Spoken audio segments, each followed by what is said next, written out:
Hulyo noong nakarang taon, unang naisarang kalsadang ito sa Sitio Goldfield sa Itogon, Benguet matapos matabunan ng landslide dahil sa tuloy-tuloy na buhos ng ulan dulot ng habagat. Para maibsan ang hirap ng mga residenteng kailangang dumaan ng halos 30 minuto sa Sitio Midas. Pansamantala din itong binuksan pero muli ring isinara noong January 21, 2026 dahil sa peligro para sa mga dumadaan. February 10, binuksan ito sa one-way traffic at magkakaroon lamang ng window hours o oras sa pagdaan. Wala, hindi kami makabenta noon.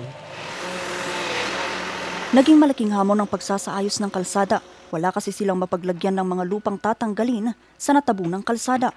Naging banta rin ang posible pang landslide. Gayunpaman, noong March 20, tuluyan ang binuksan sa trapiko ang 2 lane ng kalsada.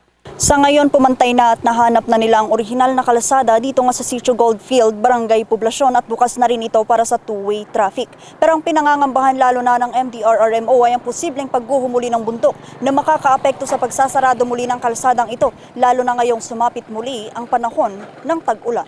Mas malapit daw po dito kapag yung sabi ng customer, mas malapit kapag dito ako dadaan. May possibility gumuho. Opo, nakakatakot. Iba yung pag-iingat lang ang kanilang payo sa mga motorista. Pero nabawasan siya.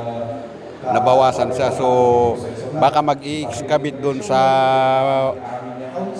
gilid ng bundok para makuha yung talagang lawak ng daan. So yun ang isang tinitingnan namin ngayon kasi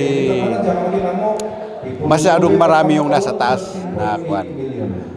Yun ang binabawasan ngayon. Although kulang tayo sa mga gamit, lalo na krisis ang gasolina ngayon, ang diesel, pero may equipment na gumagalaw. Sa DPWH naman, talagang malaking tulong yun. Kasi sila yung araw-araw na nandoon. Although ngayon, nabawasan yung equipment, pero may gumagalaw na equipment. So, ayos lang yun. Malaki ang tulong ng DPWH. Ipinatutupad pa rin naman ang window hours sa pagdaan para bigyan daan ang pagpapatuloy sa clearing operations ng DPWH. Vanessa Bugtong, RNG News.